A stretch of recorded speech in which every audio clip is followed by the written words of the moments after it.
Welcome to our 2021 Lenten Retreat. We are so glad you joined us, and we are excited to have this opportunity for Father John Morrison to share his thoughts on eternity in the public library.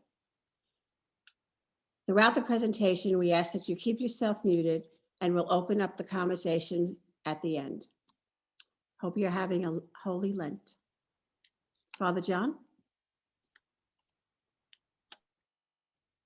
Let us pray.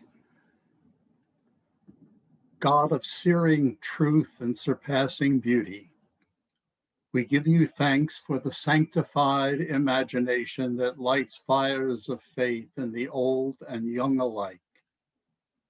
Surprise us this day with your joy and draw us into that new and abundant life, which is ours in Christ Jesus, who lives and reigns with you in the Holy Spirit, one God, now and forever.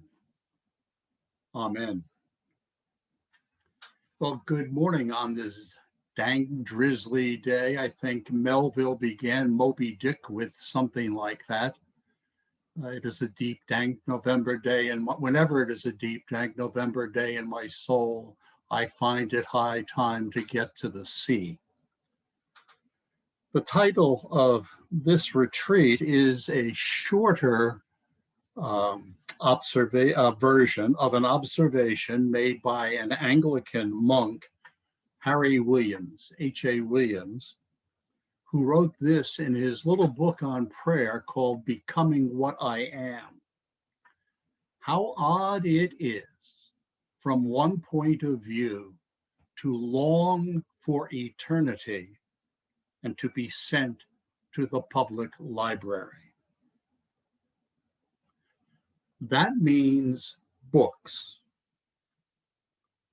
And books mean literature, and literature means to have in your pocket, as you've heard me say so many times, a red pen and a highlighter. As Sue and I prepare to hopefully move, one of the things I've been doing is cleaning out my desk drawer. And I have oodles of highlighters and pens in one drawer, almost to the point where I can't close it anymore. But I'd like you to try to imagine applying the activity of reading to the Christian activity of prayer. Because when we read, we encounter ideas, and ideas impinge upon us as we read, and then they get stored in our memory. And even though we may have forgotten them, they were etched somehow inside our minds. And those ideas help to make us who and what we are. And who and what we are is how God works through us and within us. Now, the world used to be, perhaps not so much anymore from my observation, but used to be a storytelling world. And the stories were dynamic, explosive. They did things to us. They made things. They changed things. And a long time ago, a very wise priest and one of the most wonderful people I ever met told me that if I didn't read, then my failure to do that might be an important contributing cause to a dead or dry prayer life. And he put it this way to demonstrate that the leaven didn't have any dough on which to work. The grace of God would have been denied the substance it needs to inhabit and transform. And I suspect for people like you and me, the public library is one of the gates to the new heaven and the new earth. And one of the reasons that we read is to know that we are not alone.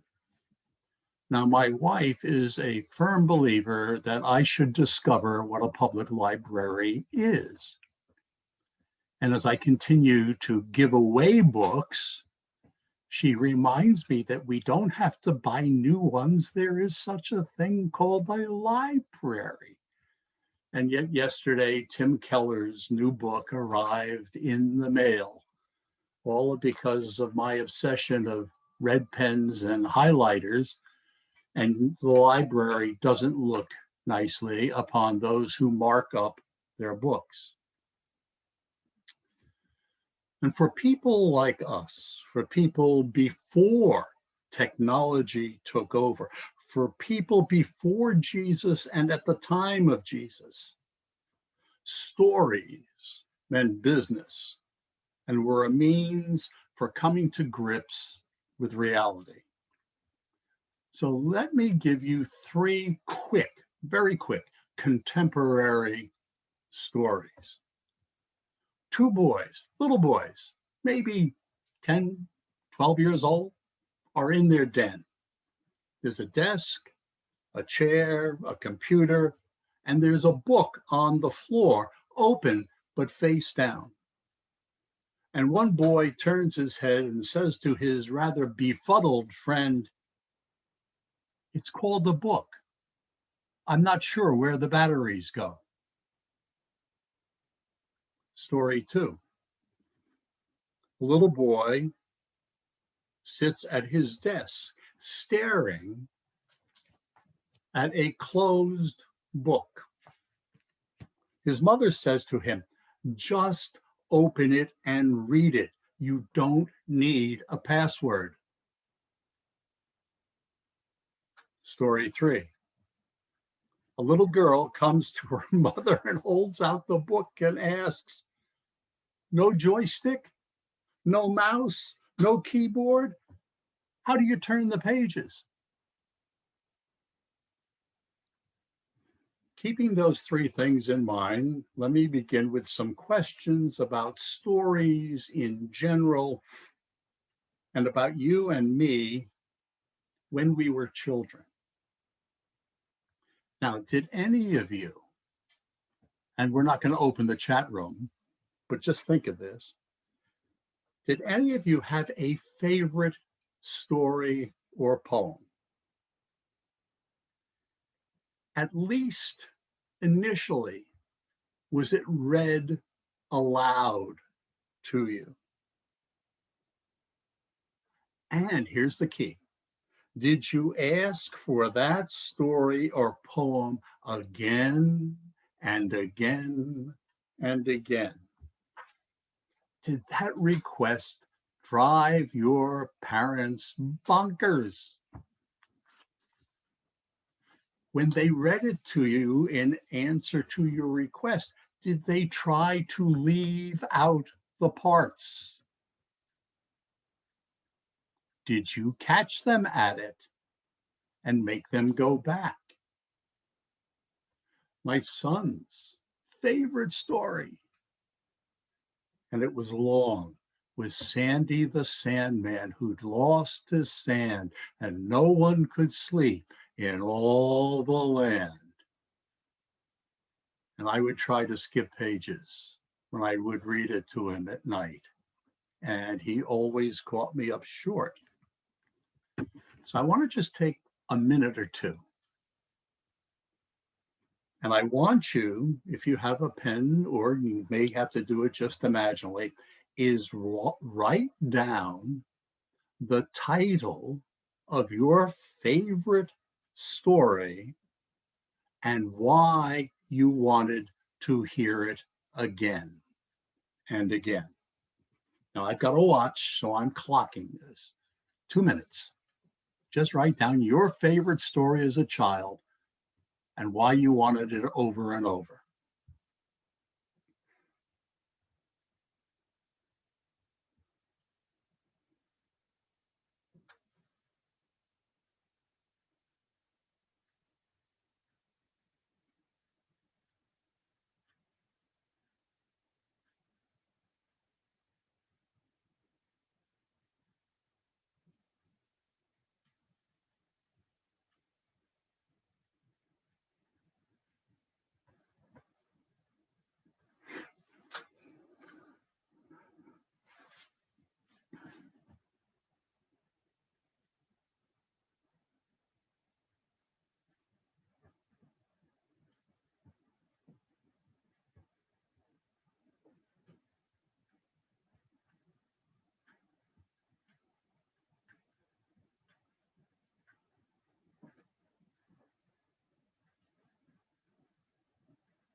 Okay.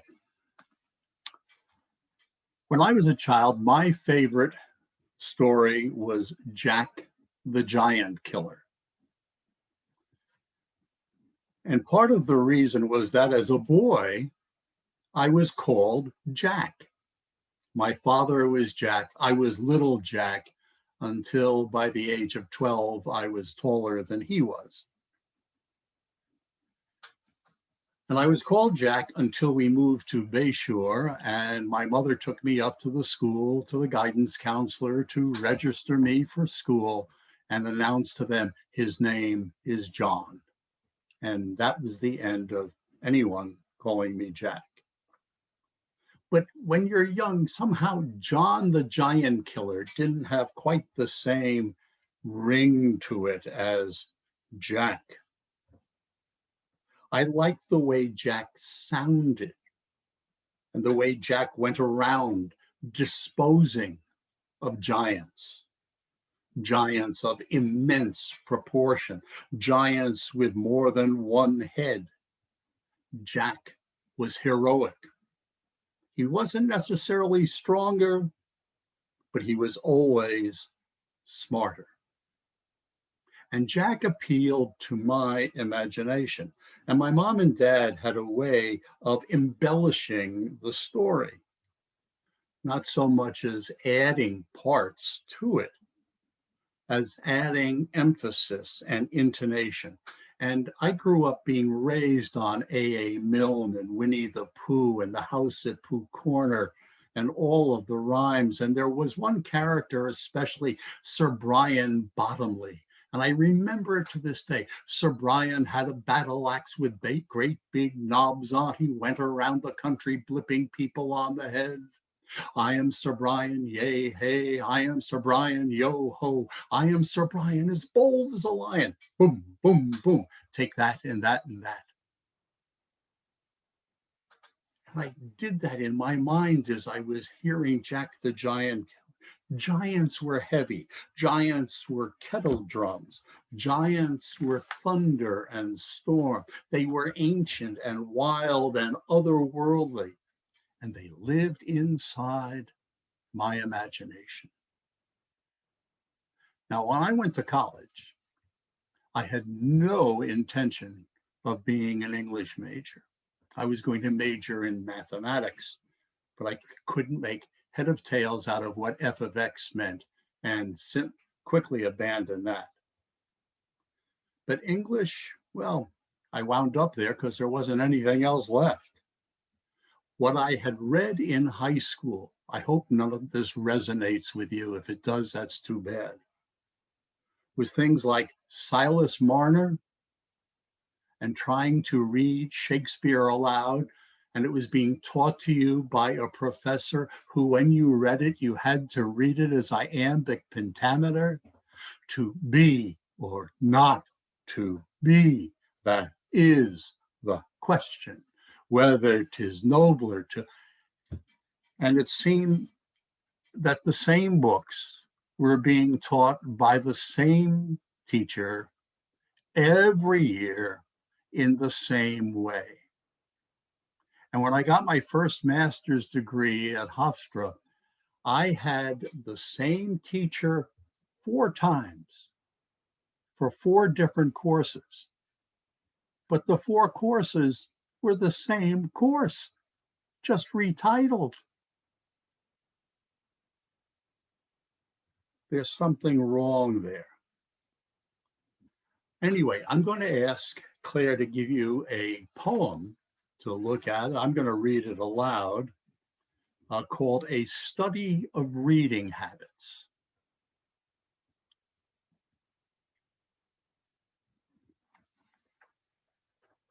Claire, we got that up?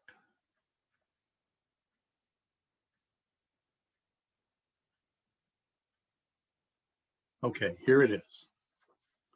When getting my nose in a book cured most things short of school, it was worth ruining my eyes to know I could still keep cool and deal out the old right hook to dirty dogs twice my size.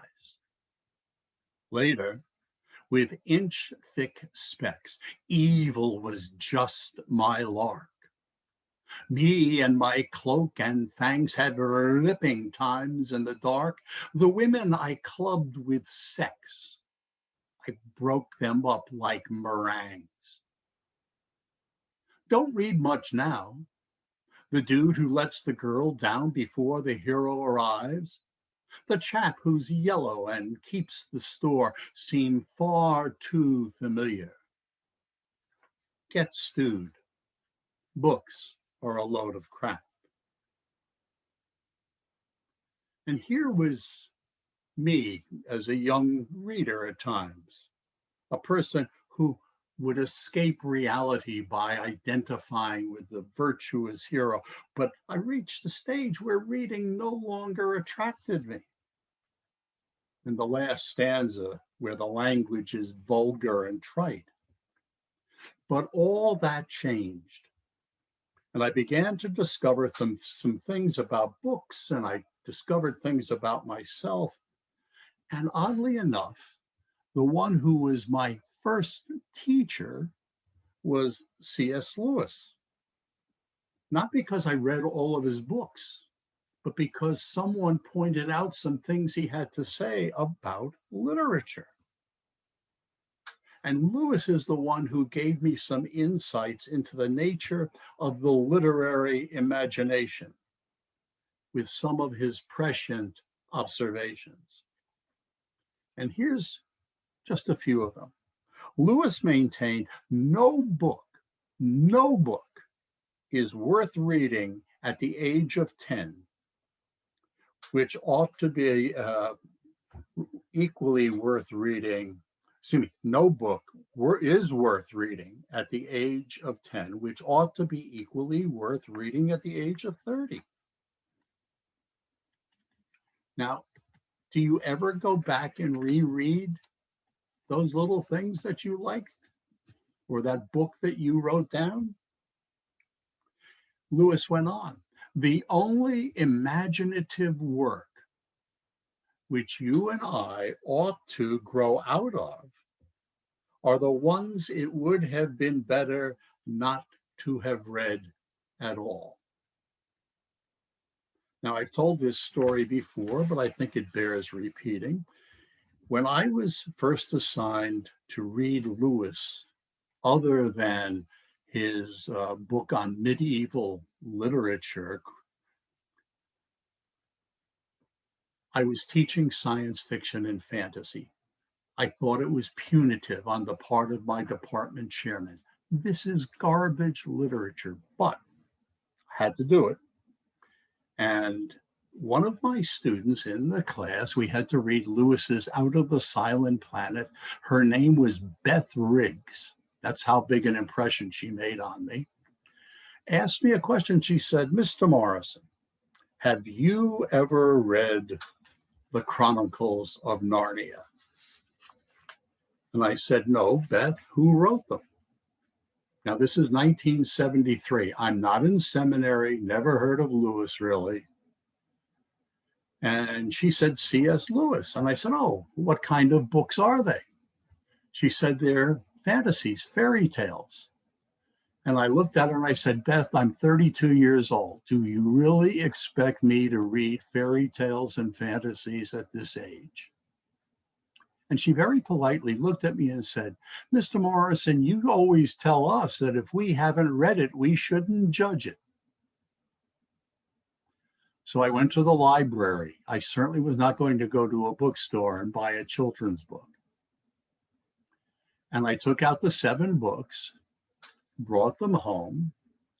I was coaching, teaching, going to graduate school, didn't have a lot of free time. And I started reading The Lion, the Witch, and the Wardrobe.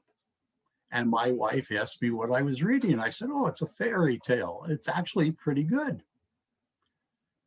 Susan had a cold. It took me a few days to finish the book. Susan read all 7 in one weekend. Since that initial experience with those books, I have read the Chronicles of Narnia so often that I have gone through 2 hardcover sets. And I'm really, I don't know if she's listening in on this in the other room. I really need a third because the others are falling apart. But she'd have a fit if I spent more money on a third set. Lewis suggests that the test of great literature is whether a person rereads. So that when I finish a book like Island of the World, on the inside cover, I write down when I read it. And right now I'm going through this one for the 6th time, last read 28 April 2020. For every new book I read, I try to read an old one again.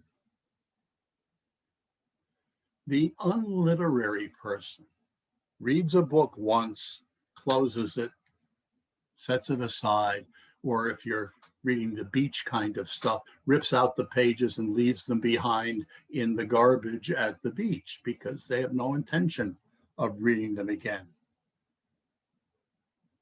When we do that, it suggests to us that we are reading and looking only for a surprise. And after the first reading, that's one thing that just disappears. On the other hand, what was pointed out to me as I was rereading was that I was not looking for the surprise, but a quality of surprisingness. In the only sense that really mattered, the surprise works as well the 20th time as it does the first. It's the quality, not the fact, that surprises us. Now think of this with the Gospels, especially. Jesus tells a story, and all of a sudden you've heard it every cycle through, every year in the church, and then all of a sudden, something new. Or the reader presented it with a different intonation, a different emphasis at a certain point. And what Lewis discovered was that it's not till we read a book again that we are at leisure to savor its real beauty and power. Now, let me give you a couple of examples. I had a friend, Jim Higgins, who was a professor at the University of Stony Brook. Unfortunately, Jim had died 15 or 20 years ago. He was voted by the students on numerous occasions as the best teacher in the university in the School of Arts. And he taught a course on children's literature. And I went to his house. That's how we met, because I couldn't get in at the admissions office. So I went to his house and asked him if he minded if I audited his course. And he said, not at all. And by the way, and I asked him, where could I get a copy of his book, Beyond Words, Mystical Fancy in Children's Literature? He handed me the last available copy he had at home and autographed it to me. It was he who introduced me to Frog and Toad. Just sort of raise your hand. Do any of you know Frog and Toad stories? Oh, good, a few. Well, Jim came to dinner one night with his wife, Emily, and I happened to have my grandchildren there with my son and daughter-in-law. And I said, Jim, would you read this story to Jennifer and John V? And he did. And they sat on his lap, one on each knee. as he read the story and showed them the pictures. And the story that I asked him to read was called The Letter. It's a story where Frog and Toad are having tea, and the mailman comes, and Frog says to Toad, "Aren't you going to check the mail?" And Toad says, "No, nothing. No one ever writes to me. I don't get anything in the mailbox." Never, never. Frog leaves, goes home, sits down, and writes a letter to Toad. Here's the letter. "Dear Toad, you are my best friend. Your best friend, Frog." Okay? And he gives it to the mailman. Now here's the key. Snail. Okay. Next day, Frog and Toad are together again. And have you gotten any mail? No, no one ever writes for me. Remember who the letter carrier is. And the next day, no, but the third day, there is a letter for Toad. And Toad gets the letter, he reads it and pronounces it a very satisfactory letter. Now, my grandchildren, who were maybe 2 or 3 at the time, one a year younger than the other, didn't move a muscle as this gravelly voiced Irishman drew them in to this very simple story about friendship, about what friendship is. I urge you, when you're reading aloud to children, you don't have to explain. If you read it as it's meant to be read, what you will do is draw them in to the experience. It's almost as if they would read it and in a prayer sort of say, "Hey, God, I found out what a friend was today. And what it made me realize is something as an adult that I would never have analyzed and told my grandchildren about. It would have ruined the story." But 4 things that Lewis wrote about in his little book, The 4 Loves, 4 things on friendship. The posture of lovers is face to face. That of friends, side by side. Eros, romantic love, has naked bodies. Friendship, naked personalities. Friendship has no survival value. It gives value to survival. And then this whopper. You have not chosen each other. I have chosen you for each other. If you think, I would bet you that none of you sat down and calculated how to be a friend with someone. It's pure gift. It comes from God. And have you ever noticed lovers, what are they talking about? How much I love you and you love me. But you don't go around with your friends and I think you're wonderful. It grows into a given.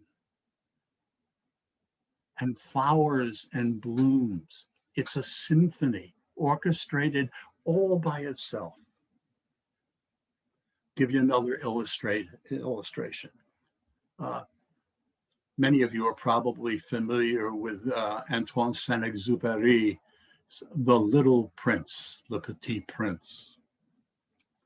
And I was reading it to my grandson once, and we got to the point in the story where the fox imparts the secret of the universe to the little prince. And Saint-Exupéry writes this: "It is only with the heart that one sees rightly. What is essential is invisible to the eye." It is only with the heart that one sees rightly. What is essential is invisible to the eye. My grandson is now 29, but if you ever met him, you could test him and say to him, "John, what's the secret of the universe?" And he would quote that passage to you tout suite. It is those sorts of things that have inroads on us. And those early stories from childhood help to prepare us for what has been called the baptized imagination. They wake in us a longing that can't be satisfied by the kind of knowledge offered by facts alone. Now, here's a Harry Williams, an H.A. Williams quotation for you. To acquire information is not to be bitten by reality.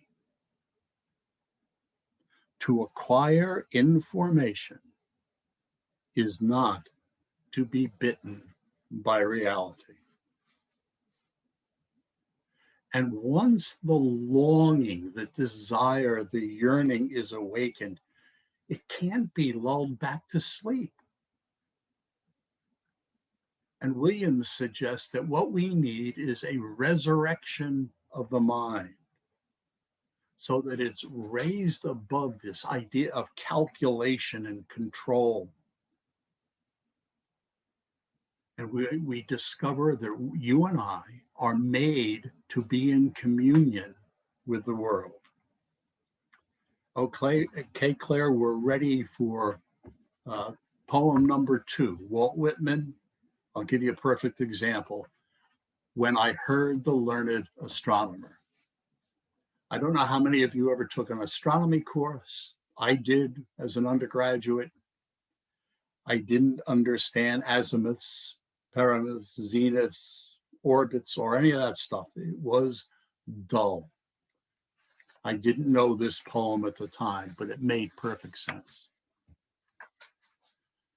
When I heard the learned astronomer, when the proofs, the figures were arranged in columns before me, when I was shown the charts and diagrams to add, divide, and measure them, when I, sitting, heard the learned astronomer where he lectured with much applause in the lecture room, how soon unaccountable I became tired and sick, till rising and gliding out, I wandered off by myself in the mystical, moist night air, and from time to time looked up in perfect silence at the stars. Okay, there's a big difference between that and the facts and figures. Give you a follow-up illustration. This is from Alfred Lord Tennyson's The Eagle. Okay, Claire, last poem,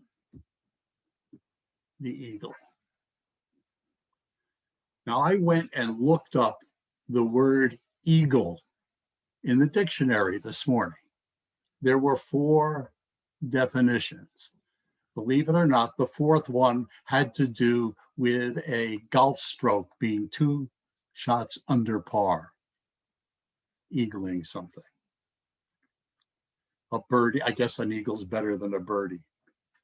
But it had some sort of scientific name from the Latin as a definition of a large predatory bird with a wingspan, and it belonged to a family of things.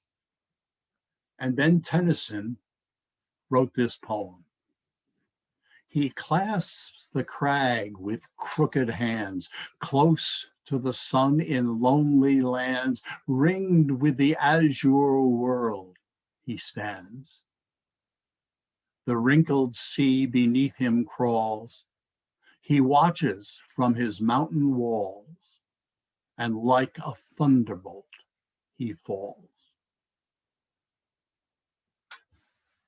Now, I ask you, which version, the dictionary definition or the short poem, gives you a better appreciation for what an eagle is?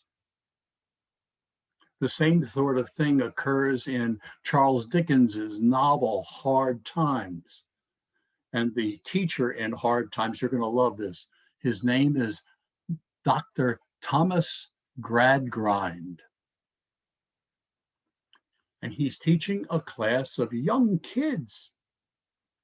And he asks them for a definition of a horse. And he asks the little girl whose father trains horses. And she gives this wonderful definition of a horse and its sinewy beauty. And she's told by the teacher, that's not what a horse is. So he calls on a little boy whose last name is Bitzer and is chock full of bits of information. And Bitzer's definition of a horse is how many hands high it is, how many foals it bears, what is its feet shed in the winter, all sorts of technical stuff. And then he turns to the girl and says, Sissy, or Cecilia, because he corrects her name. That is the definition of a horse. Think to yourself about going to a prom, okay? Don't have a lot of guys here, but I can remember going to my first prom in my junior year and bringing the girl flowers, of course. Now, can you imagine me in my tuxedo, 6'4", 165 pounds, with a crew cut, arriving at the door, nervous, and handing her the flowers and saying to her, Joan, these are the stamen, the pistil, the anther, and they are produced by photosynthesis and all sorts of other things. She might have thrown them at me. Every thought of a romantic evening dancing under the stars at the decorated gym would have collapsed. Nietzsche put it this way: gray, cold eyes do not know the value of things. They just dissect. And you reduce the beauty to a kind of dismantled machinery. Now think of a writer, okay? How many of you, just raised so I know your hands, have seen the movie Dead Poets Society? Anybody seen Dead Poets Society? Oh, well, a few. If you haven't, give it a try sometime. It takes place in a boys' school, very prestigious boys' school. And in that story, the new teacher on the faculty, John Keating, attempts to make poetry something more than lines on a page.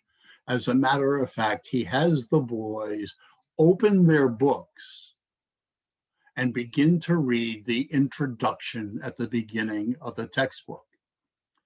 And the author of the textbook has learned how to quantify poems on a scale. And Keating says, rip out that page. And the boys look at him, you're crazy. This is the standard textbook. Finally, one kid rips out the page. And then the rest of the class followed. And Keating's delighted. I want to hear the ripping of the pages played by Robin Williams. And then he takes the class and he brings them outside to a trophy case. And he makes them look at the pictures of former graduates. These pictures are merely dead images on a wall until the professor brings them to life. And he says to the students, I want you to free yourself from the prison that you've been put in and feel the pulse, the throbbing of experience. Some of you sing. Many of you know I don't. But I listened recently online on YouTube to a performance of Beethoven's Third Symphony. And in the remarks leading up to it, the interviewer, who was speaking to the first violinist, a couple of other members of the orchestra, who remarked that under this conductor, no performance was ever the same, because conductor and orchestra grow in their understanding of the music every time it's played and communicate that growth to the audience. And as I listened, I heard things that I'd never heard before. Jesus does this with the parables. And he does it. Imagine, Father Duncan and I both think this is our favorite part of Luke's gospel, the road to Emmaus. Imagine you're one of the two people on the road to Emmaus, and Jesus pops up in your midst. And all of a sudden, he begins to unlock for each of you, for me, the scriptures. How'd you like to have a tutorial with Jesus? Wow. Layer after layer after layer is revealed, and our hearts are bursting inside with longing to be one with him. To know the music is to live in it and through it.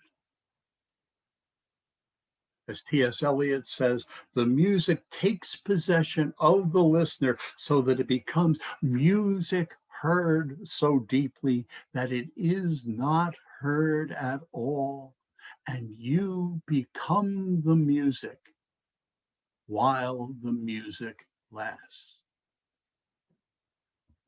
Not just music, but the music of literature, the music of art, the music of scripture. Now, I went to my bookshelf this morning and I picked up this little book. I don't know if any of you have ever read it. It's called The First Forest. It's a story of creation. And when you read a story like this, the artwork is very important. So you don't read it with the book to you, you read it over his shoulder to a child. Before long, you'll arrive, if you follow my plan, in the first forest where all tree making began. And it's a story about how the tree maker has to repair a damage when the trees begin to argue with each other. There's the new heaven and the new earth at the end of C.S. Lewis's The Chronicles of Narnia. I don't know if you've ever read The Last Battle, but listen to this. At the end, Narnia, that the children have all known, is destroyed. The story begins with a sentence, "in the last days of Narnia."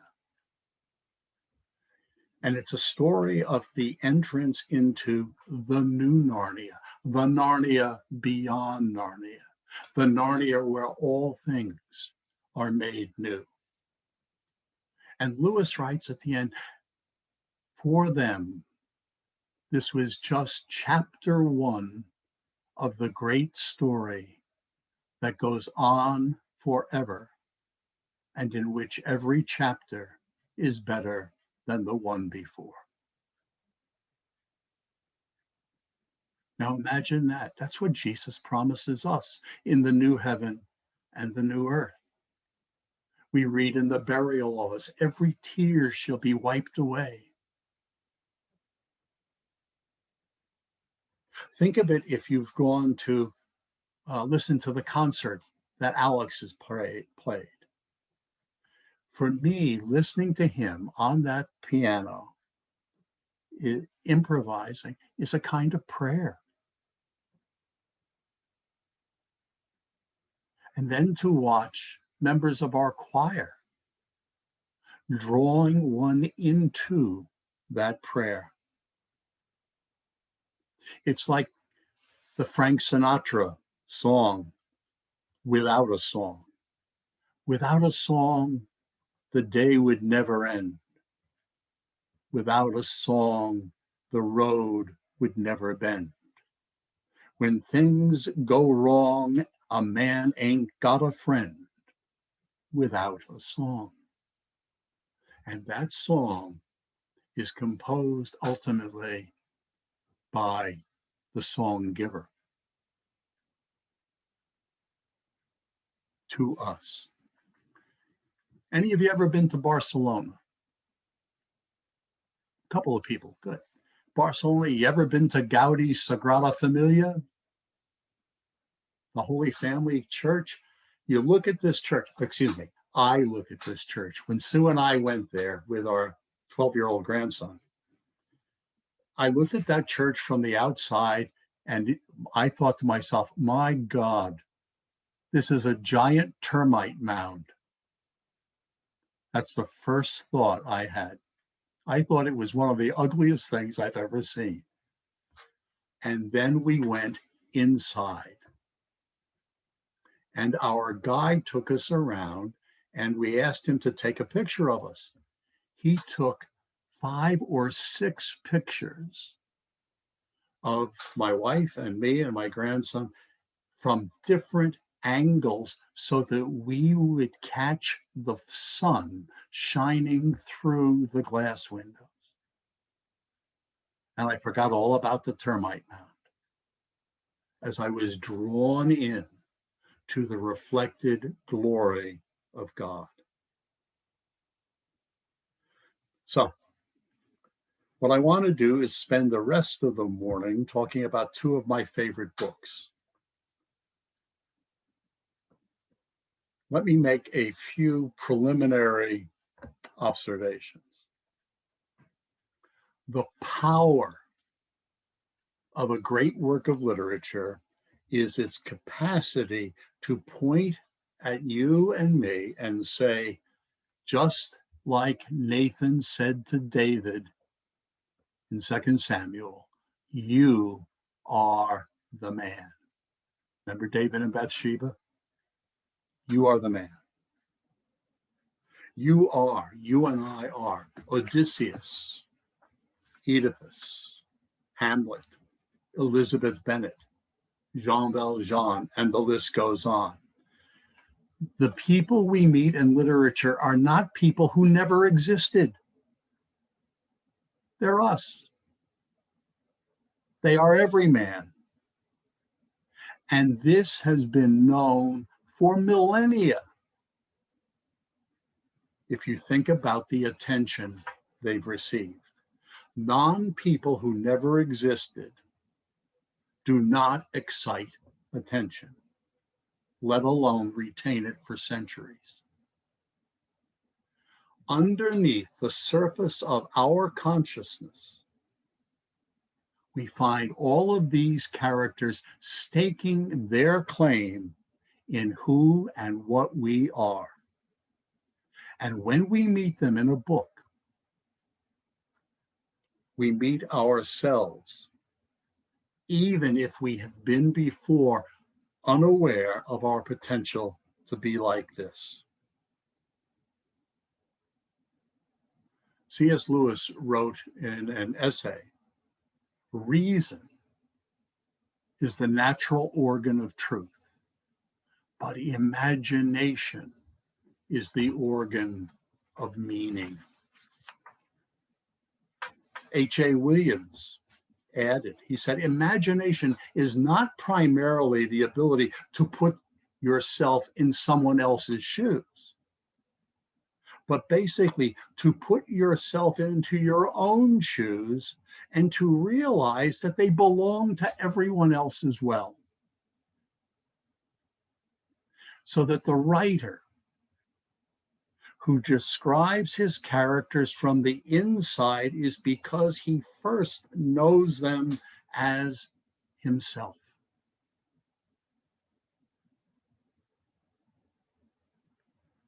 Our spiritual lives are a pathway that we walk.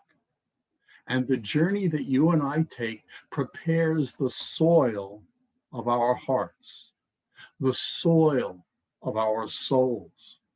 It makes room for our Lord to move in us and through us. It's not just about information. We're introduced to things that our brains can't know. Begins with a connection to the heart and then moves outward toward the mind. And it reminds us that life isn't simple, but deeply and satisfyingly mysterious.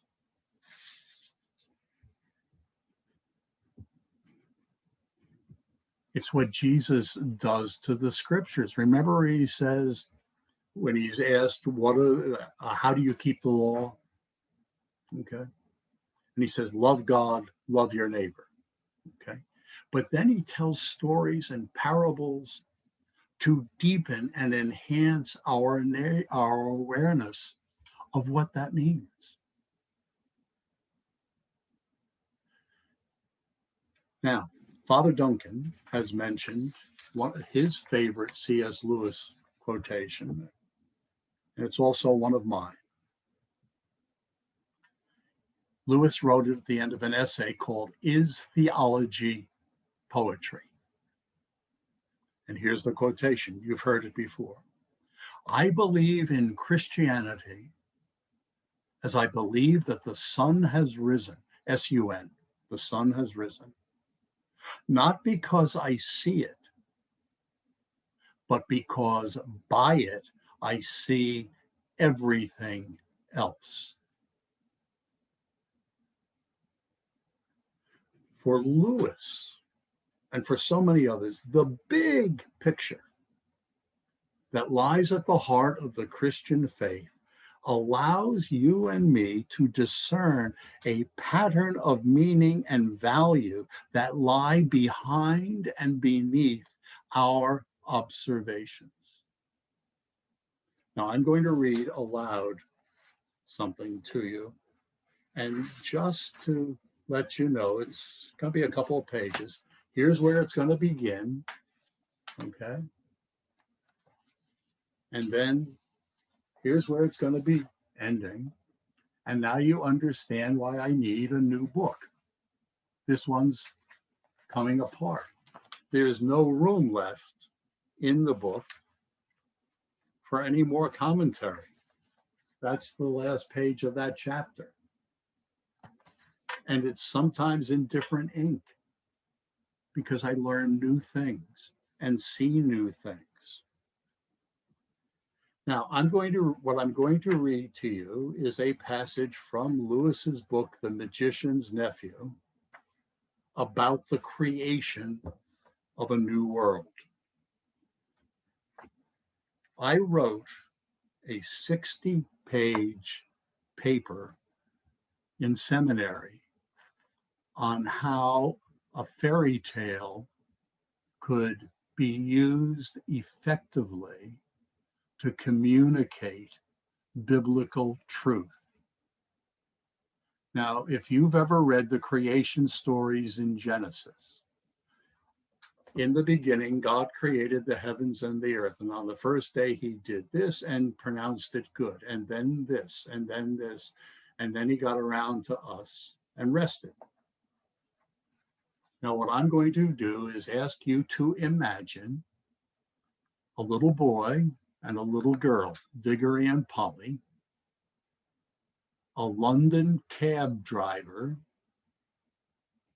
the horse, Diggory's uncle Andrew, who's an amateur magician, and a towering witch in the midst of darkness. It's so dark, you can't see anything, including the person next to you. It's black as ink. Okay? And here we go. And I'm going to take a swallow of water.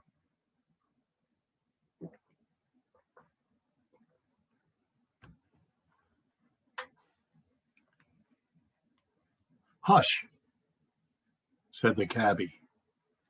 They all listened. In the darkness, something was happening at last.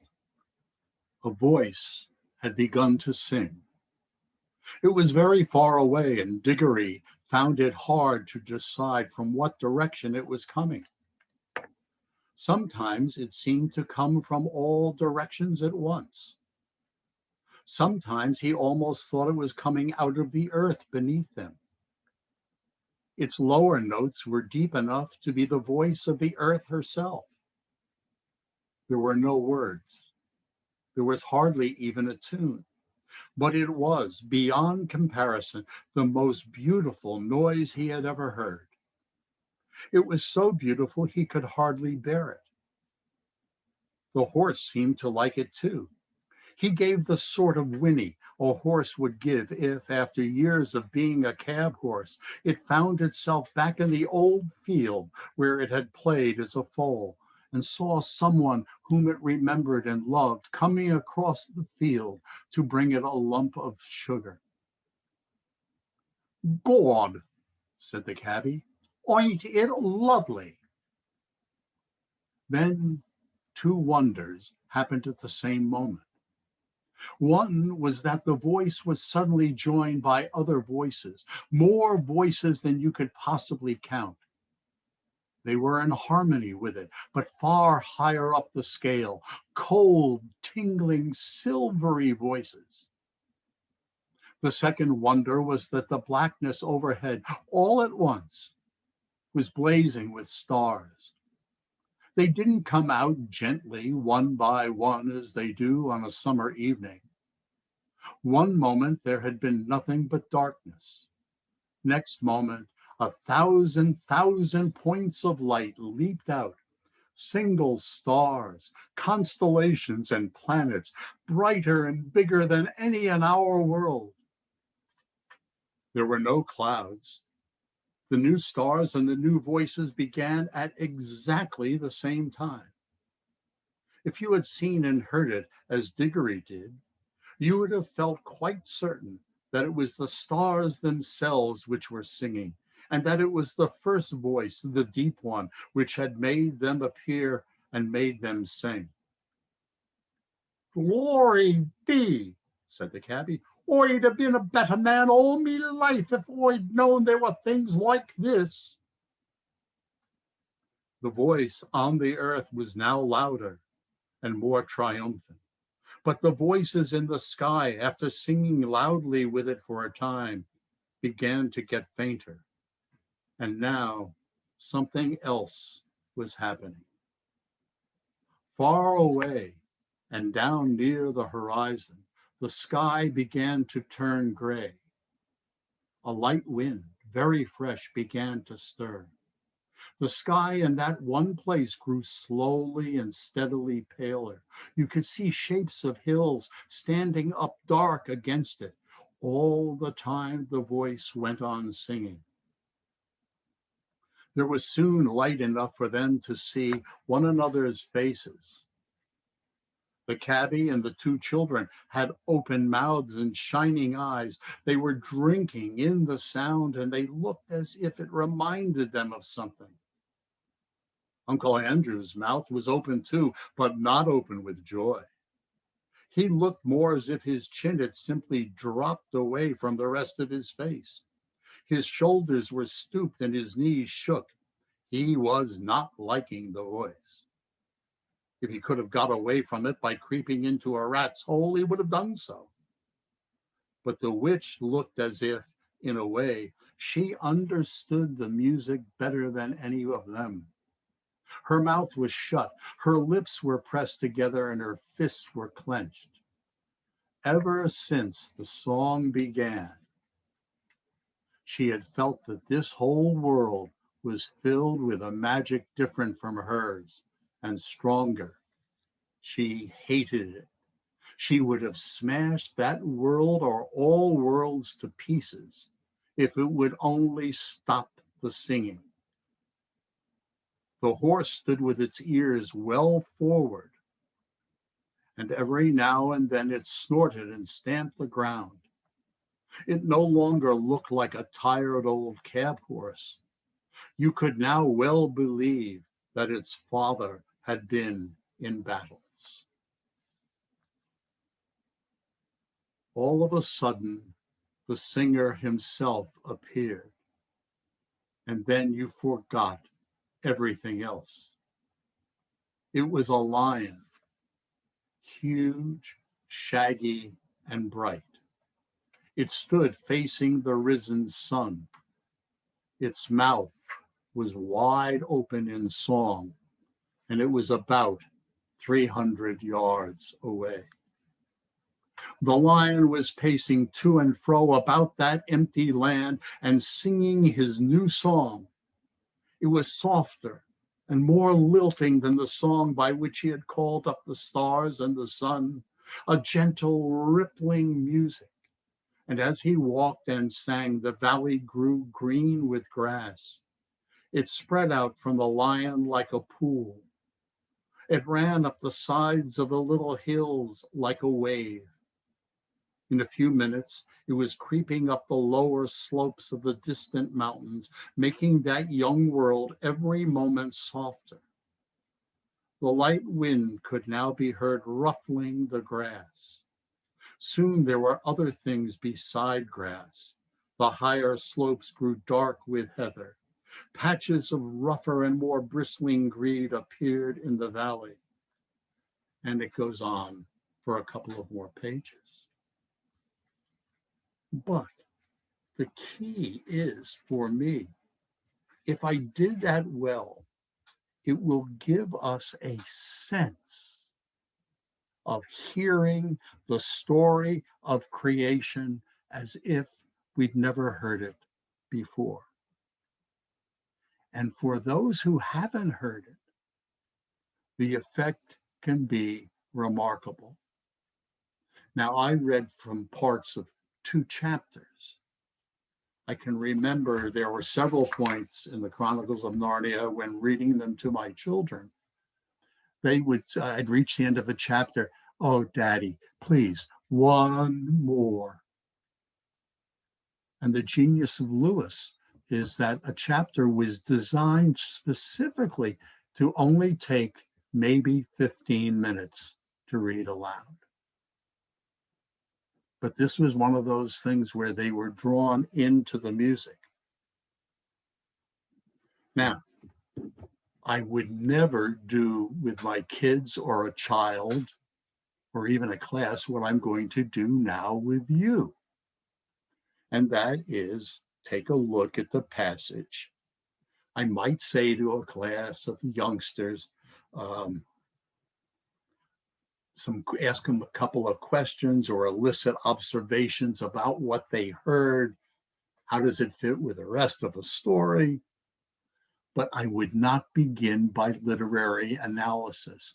You find with a child that this works on the imagination if you will enter the story and read it aloud. Become a London cab driver with a Cockney accent.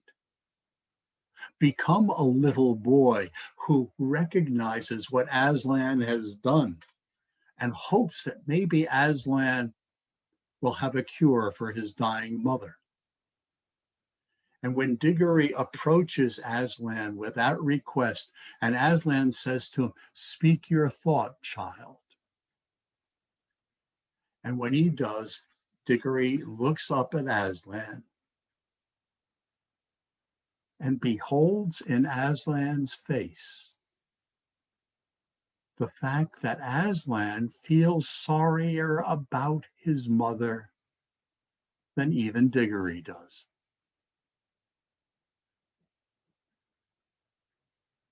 Imagine Jesus feeling sorrier about our problems, the imminence of death for someone in the family, a burden we're carrying, than even we do. So here I go with some thoughts. Several hundred years before Lewis, John Dryden, the English poet, wrote these two lines in a poem called A Song for Saint Cecilia's Day.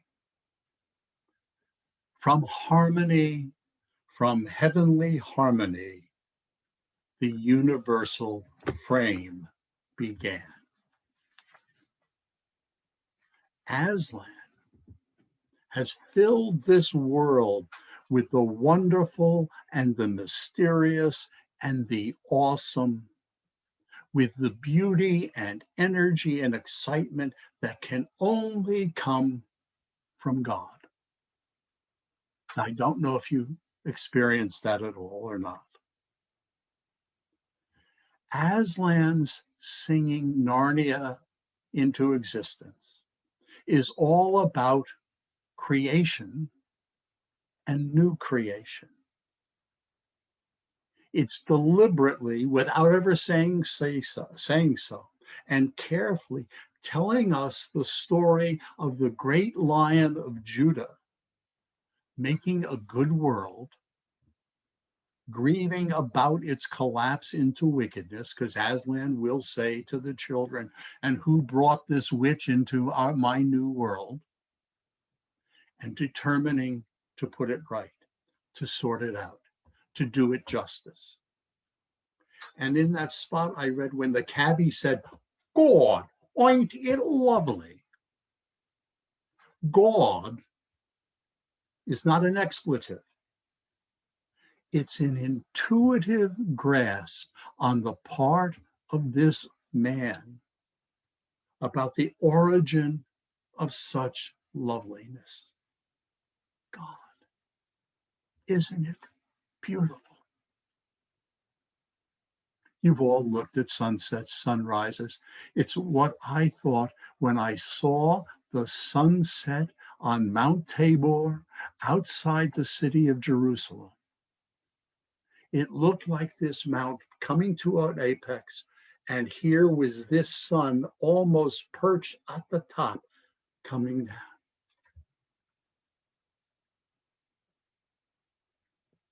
Nothing but wonder.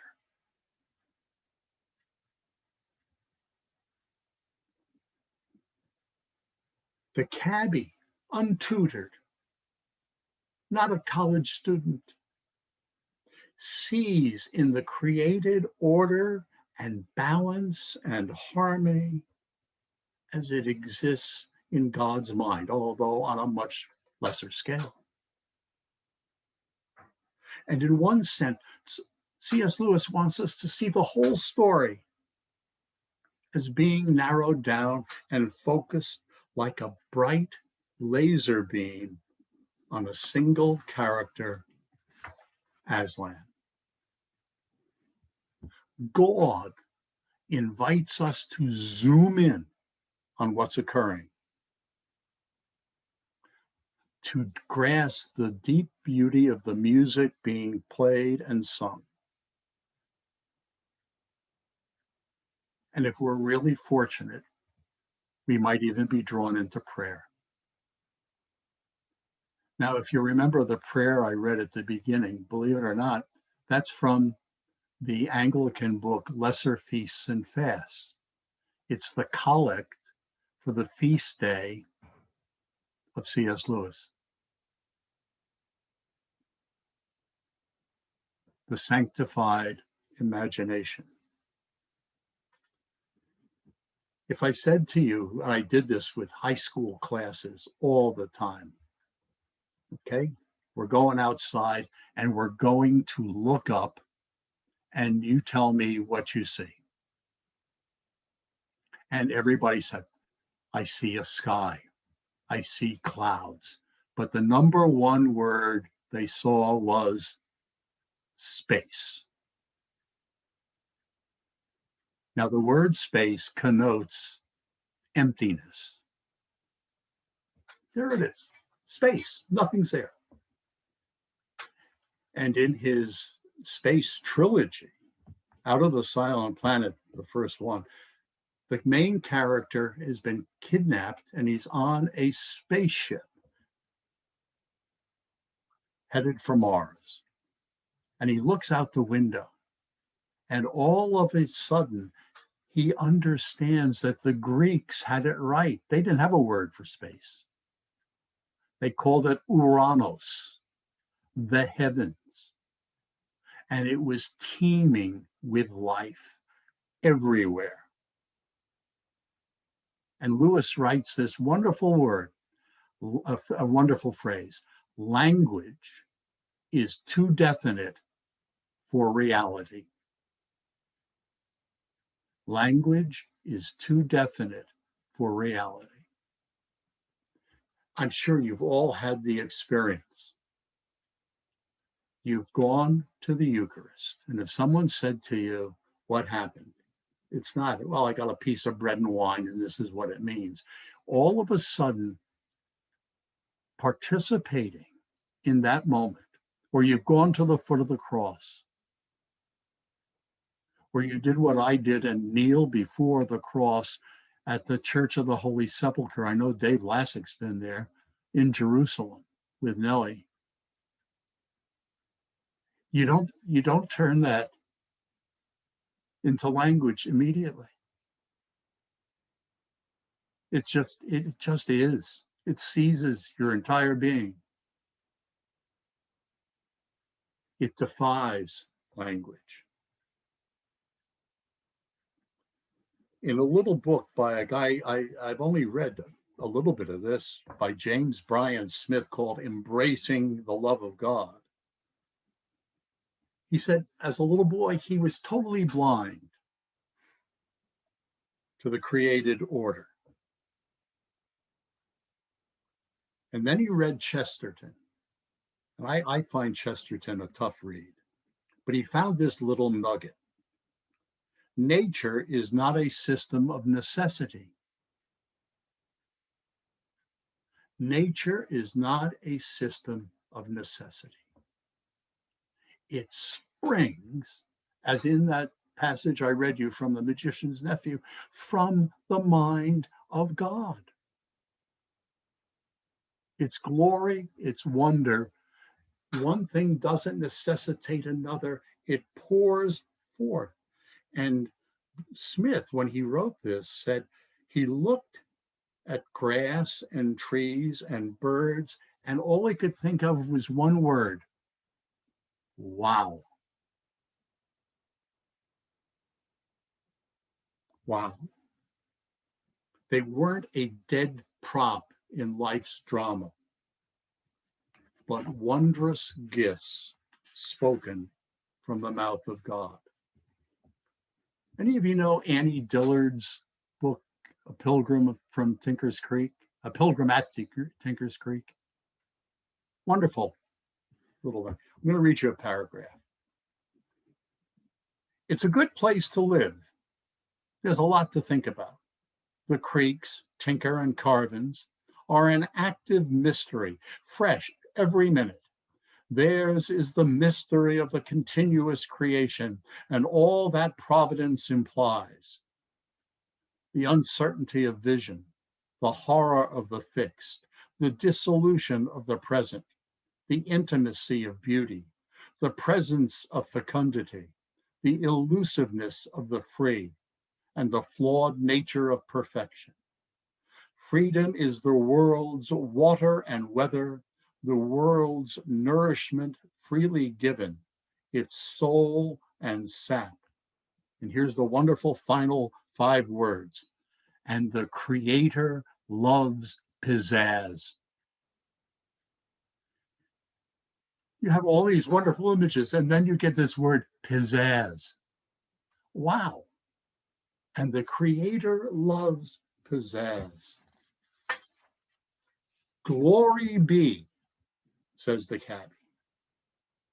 And what Aslan wants is for his creation to trust in him, and they will receive their own beauty, their own energy, their own excitement, because they rest in him. A couple of decades ago, I was taking a seminar at Keble College, where the former rector of St. John's Huntington, Alan Shin, now the suffragan bishop, was the chaplain, but he wasn't there when I was there. But I was taking a seminar with Alistair McGrath. And in that seminar, Alistair McGrath told us that Aslan's appearance in the story must be viewed like this. If Aslan created the world, if God created the world, then something of his wisdom and beauty is reflected in that created order. We see the glory of the Creator in the beauty of the creation. And the created order is God's, not ours. And we have to learn to respect it as something in which we must live and whose care has been entrusted to us. The great Tim Keller, the Presbyterian minister in New York, said this about creation in Narnia. The universe was made in joy, and therefore is good in and of itself. The universe is understood as a dance of being united by energies. And the inner love of the Trinity is written throughout. Friends, creation is a dance. Creation is a dance. Gerard Manley Hopkins, the 19th century Roman Catholic Jesuit poet, put it all together in one sentence in his poem, God's grandeur. The world is charged with the grandeur of God.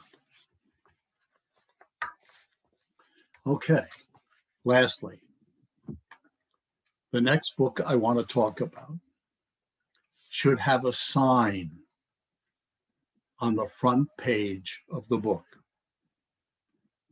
Reading this book could seriously change your life. Reading this book could seriously change your life.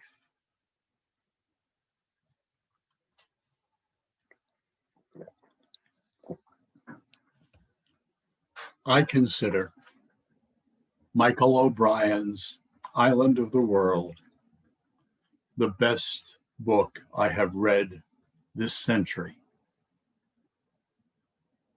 and one of the best books I've ever read. It's a novel, It's a long novel. You can build up your body working out by reading Michael O'Brien novels. They all seem long. Not quite as long as the Bible study book we're reading on the New Testament in its world, which weighs in at 4.5 pounds. But this one weighs in at 850 pages, little different kind of paper, so it's not quite as heavy. It's a novel about a little boy from Croatia and his long odyssey into freedom. So I want to give you a very brief outline. Josip, Josip, is the narrator of the story. And at the end of the first page, in a very brief introduction, he makes this point. He writes, "We are born, we eat and learn and die. We live a tracery of messages in the lives of others. A little shifting of the soil, a stone moved from here to there, a word uttered, a song, a poem left behind. I was here," each of these declare. I was here.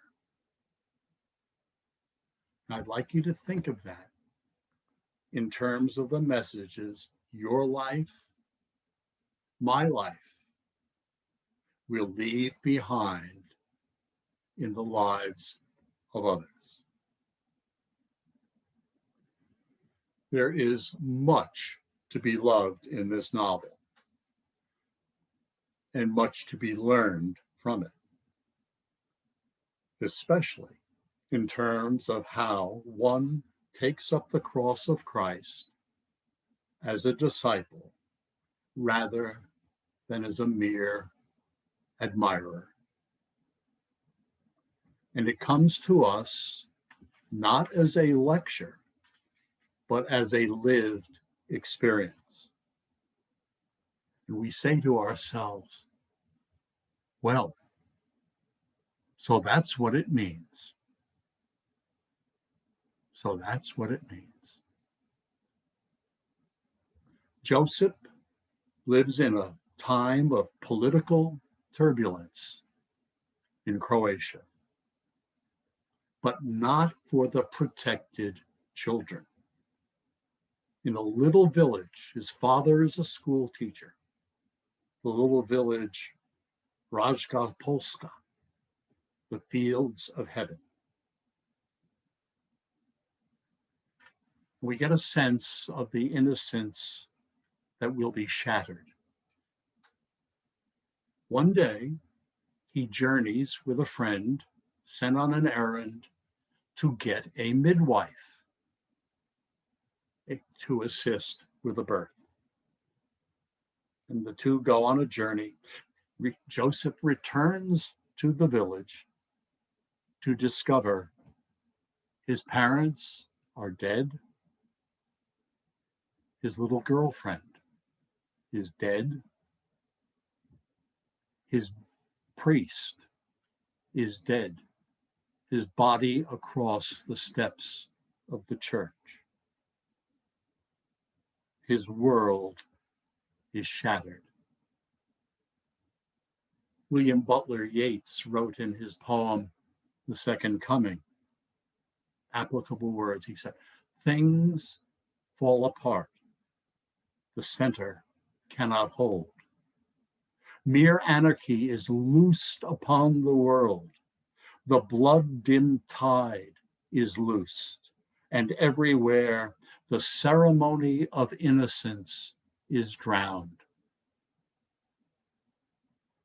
A voice seems to whisper to Joseph, you are dead." As he makes his escape, math becomes his sanctuary because the authorities can't control it and it cannot be disturbed by propaganda. He's a gifted athlete, a champion swimmer. well-educated, becomes a professor, invited to join an underground movement, does so, and falls in love with the leader of the movement's daughter. They get married. She's pregnant. One night, they are asleep in bed, and the door is crashed in. He is captured, taken to a prison camp, brutally tortured, beaten, humiliated, and told that his wife and their baby are dead. He escapes one night in an electrical storm.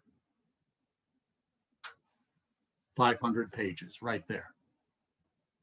Now, I've rushed through it, and I mean rushed. But when you get to the end of the novel, you might think that some of what happened in this novel is unbelievable, utterly off the wall, fantastic. But Michael O'Brien writes an afterword to the novel. He says, "Dear reader, all that is most improbable in this novel occurred. Only the ordinary is invented. Wherever you may be in this world, please know that I presume to write about your memory, your blood, your loss, as if it were my own. Only because I live with you in the lands that are east of the garden we once knew. In eternity, we will know fully. In him, we will see face to face. Then we shall understand even as we are understood, and loved even as we love even as we are loved." I am now reading this book for the 6th time. Why? Because it rings true. I have lived the experience of forgiveness and the grace it imparts. And that is what I want to speak about in the little time remaining. So let me read to you one of those unbelievable passages in the novel. This will not spoil the plot or anything else in any way for any of you who might choose to read it. I know many of you already have. Joseph is now an adult. He's escaped from the prison camp, had some adventures, and he is in Rome, in the piazza where the cathedral is, the basilica. And there he is looking around, and he sees a friar. And the friar is dressed in typical friar's garb. He's not saying anything.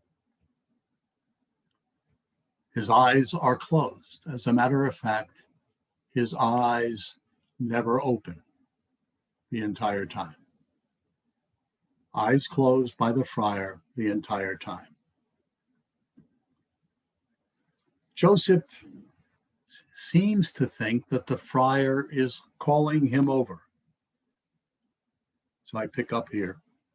As he is leaving the piazza, he notices a priest in brown robes, alone in the shadows of the colonnade, where the sun cannot burn him, near the last pillar.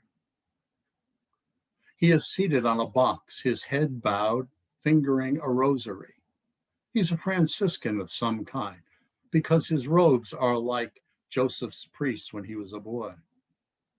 His head is tonsured in the old manner, a ring of white fuzz around the crown of his skull. His long beard is white, threaded with gray strands. His feet are shod in rough sandals. Only the movement of his fingers indicates that his lined face is not asleep. Joseph approaches, lingering another moment in memory of his priest. The friar whispers something. Thinking that the priest has called to him, Joseph approaches. Please, I did not hear. I said, welcome, whispers the priest with closed eyes.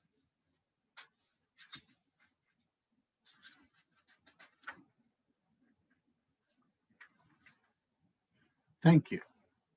Come closer. I must be on my way.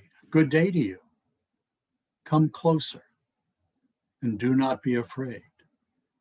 I am not afraid, good father. You are afraid, good son, but your message is heard. What did you say? Your messenger has delivered its word. Joseph smiles indulgently. Poor old priest. Will you not hear my messenger? The friar whispers. For a moment, Joseph hesitates, and then, without knowing he is going to do it, he falls to his knees before the man. Why do you speak to me in this way? Do not be afraid. Oh, do not be afraid of love. I am not afraid of love.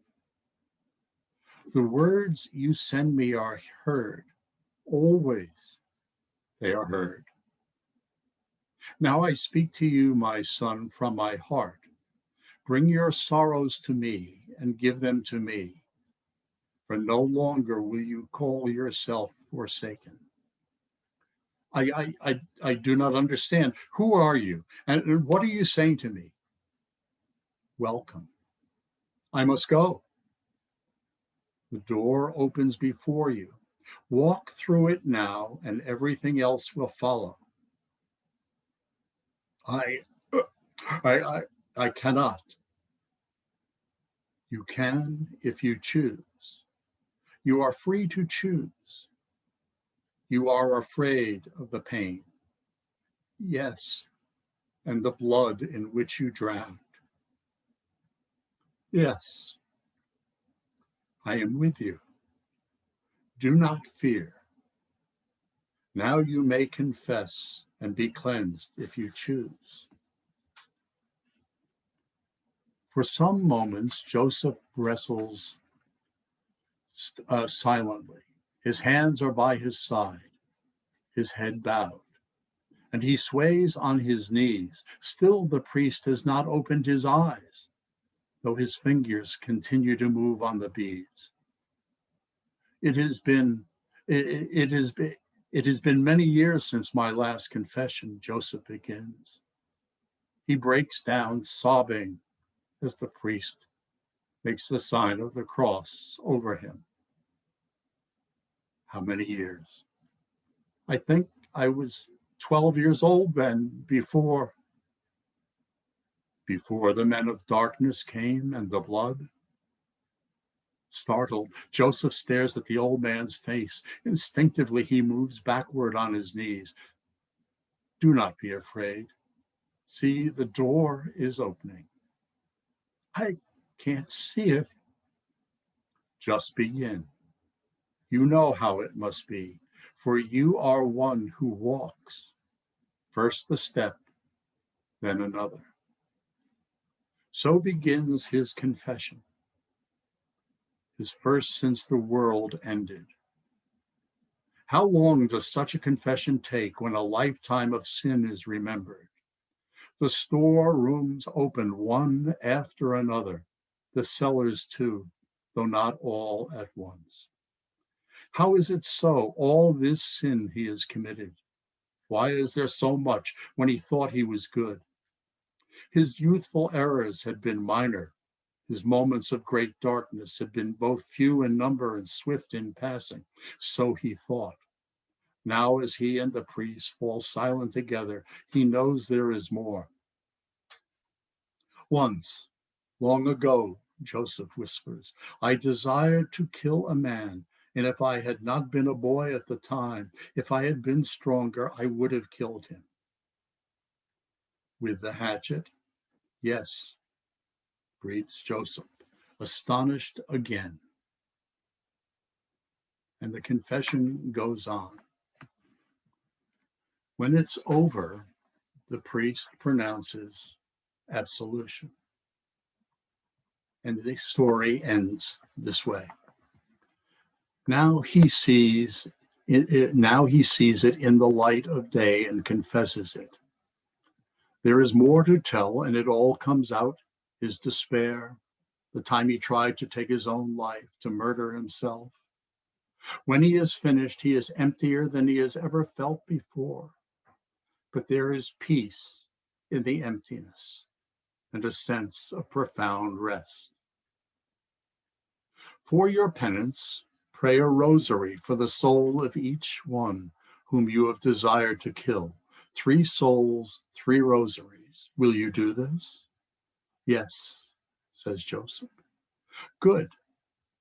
Yet more do I ask of you. Not as your penance, rather this is for the strengthening of your soul. It is what Christ asks of each of us. For the remainder of your life, do good to those who harm you. Bless your enemies and do not hate them. Pray for them and do not hold them to account. I will try. In Christ's grace, you can do this.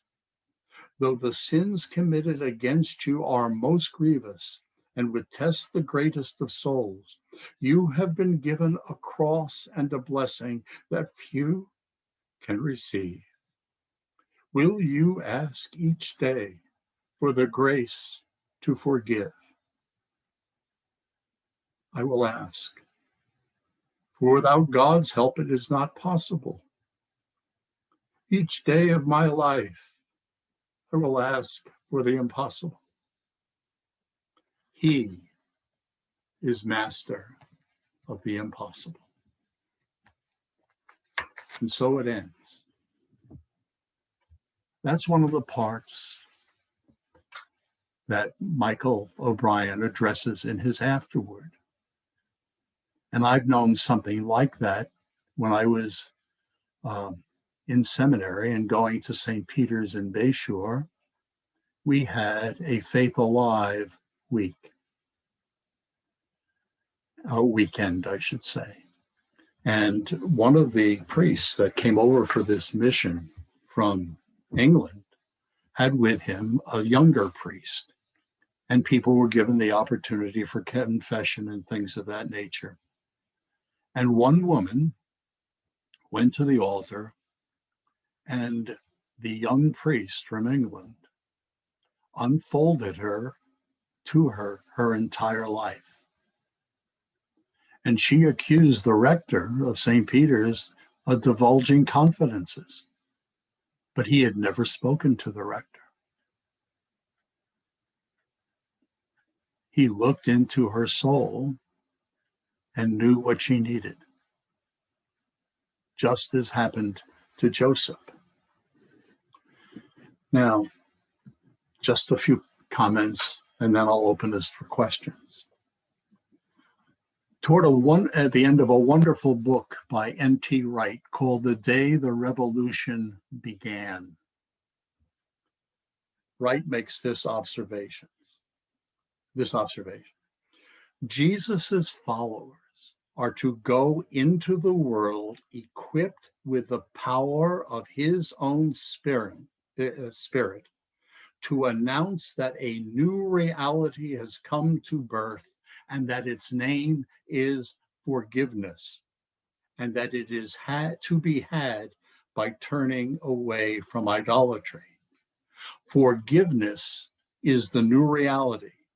It's the way the new creation actually is. A new way of being human has been launched, a way that starts with forgiveness. I think Tom Wright is right on target. But there are consequences to this belief as one discovers it. I was on a cruise with my wife, and I was the chaplain on the cruise, and we sat with strangers, wonderful people we got to know very well for 12 days. And at sea day, I always went up to the library and read, and I was reading Island of the World. Bingo. And I happened to be at this point in the novel. And unknown to me, one of our table mates was sitting behind me. Or I shouldn't say sitting, standing behind me. And I had tears coming down my face. And he said, "Wow, that book you mentioned really got to you." I said, "It does every time I read this passage, because it's true. What Joseph undergoes is not a theory being set forth in some sort of academic treatise, but a truth being revealed so that it arrests the imagination and invades the heart and mind of the reader. This young man's life has been filled with pain. Joy appears to have been defeated, stamped out, crushed. But as O'Brien points out, it's only against the inky blackness of the night sky that stars begin to appear. And it is only against the dark background of sin and judgment that the gospel shines forth. So this book is a journey, and Christ is the master of the journey and the impossible. Joseph is able, for the first time since his capture and the supposed death of his wife and child, to step across the abyss and enter a church. He takes a plunge into a new life. And these are decisions that lead him to discover, as they lead me every time I read this, that the embracing of the way of the cross is at the heart of discipleship. No cross, no crown. As the Greek Orthodox have it, see the glory in the cross. See the cross in the glory. As Tom Wright puts it, the victory of the cross is to be implemented by the means of the cross. We have it in our prayer book, the Collect for Wednesday and Holy Week. Give us grace to accept joyfully the sufferings of this present time, confident of the glory that shall be revealed. And that's why Satan whispers to us whenever we arrive at this point, don't undertake anything too dangerous. Careful about taking the plunge, John. Don't burn your bridges. Safety first. Count the cost. And Joseph understands that spiritual energy will be required, and he will need to put on the whole armor of God.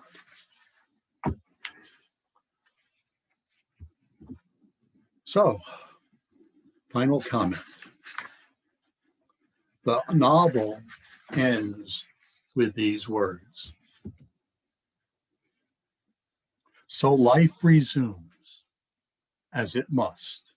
And those of you who join us for morning prayer, many of you do, will understand this. So life resumes as it must. Joseph returns to ordinary time. His usual habits of prayer and sacraments resume as before, and in them he experiences less dramatic consolations and desolations. He prays for the souls who have hurt him. He remembers them all, one by one, and there is no longer any pain in this. He prays also for the souls he has hurt mostly through indifference and neglect. And what we are told is that in the midst of the ordinary, we are given an encounter with the extraordinary. And because it's not an orchestrated meeting, it's a meeting powerful and replete with the boundless nature of Christ's love. Because it is Jesus who has swallowed up all the pain on Calvary. The novel ends with a kind of outward gaze, but the story isn't over. Because the end of the novel is a turning point in a much larger story, and you and I are summoned to believe in it, to become part of the story itself. Thank you. And now I'm free for any questions, comments, or anything else you would like to